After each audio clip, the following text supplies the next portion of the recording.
The uncanny resemblance enter Botha Bjarki, Beowulf the Sunday. What if everything you thought you knew about Beowulf was a lie?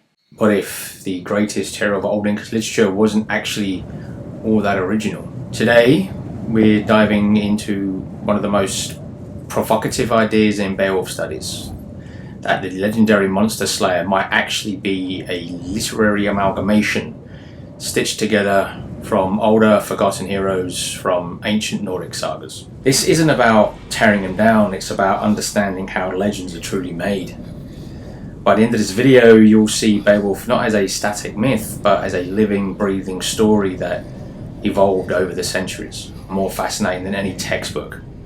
Except the fact that I got all of this from a textbook. Actually, it's over here.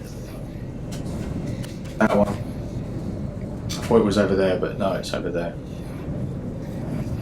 Let's kick things off with a character who's basically Beowulf's long-lost, suspiciously similar cousin, Botha Bjarki. Ever heard of him? No, probably not. Not outside of serious old Norse circles, anyway.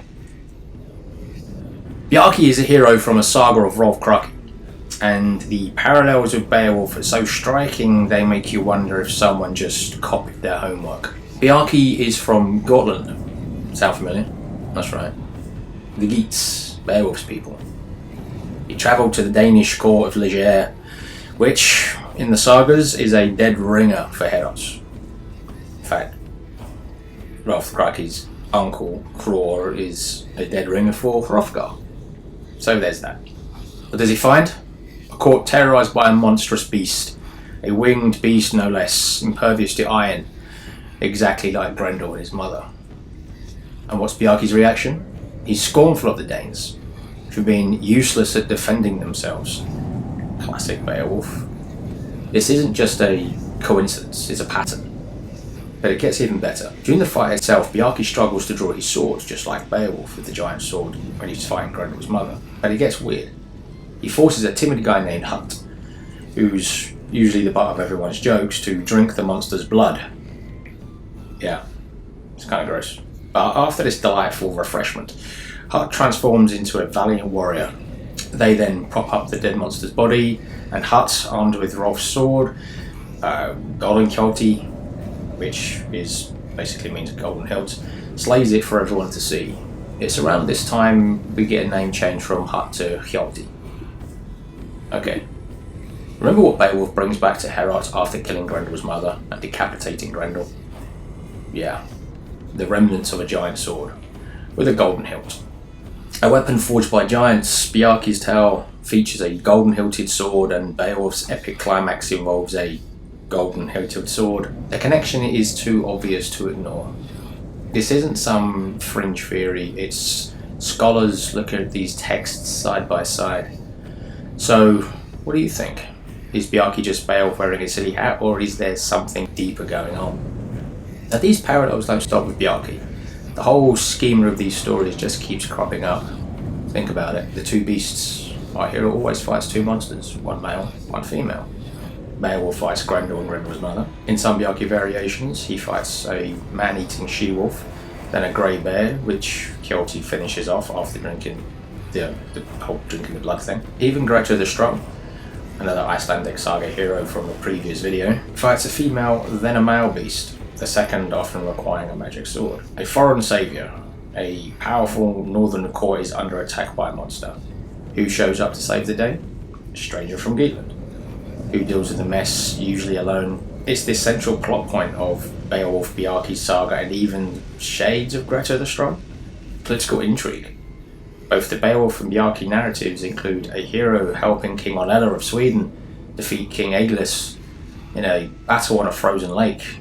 This isn't just a plot device, it's a specific, historically tinged event that pierces both traditions. It's like these old stories are all variations on a theme, a really, really old theme. And this brings us to the fascinating idea of the ancient Beowulf archetype. Again, previous video. If Beowulf isn't entirely original, if he's borrowing heavily from Bjarki or potentially even older legends, what does that even mean? Does it diminish his epic status? No, not really. It makes him even more incredible. In the fluidity of oral tradition, before things were written down, stories were constantly evolving. Names sounded familiar, details got conflated, and epic deeds were attached to already famous names, like Offa II, again, previous video. If you've heard a story about a hero from Gotland who slew monsters, and then you heard another similar story, it's easy for your brain to put them together, especially if some heroes are even named like Bjarki, meaning little bear, and their exploits involve bears or bear-like strength. The human mind is a narrative food blender, so Beowulf becomes the magnificent combination of centuries of storytelling. He's not in an isolated literary phenomenon, but the ultimate production of an evolving narrative river.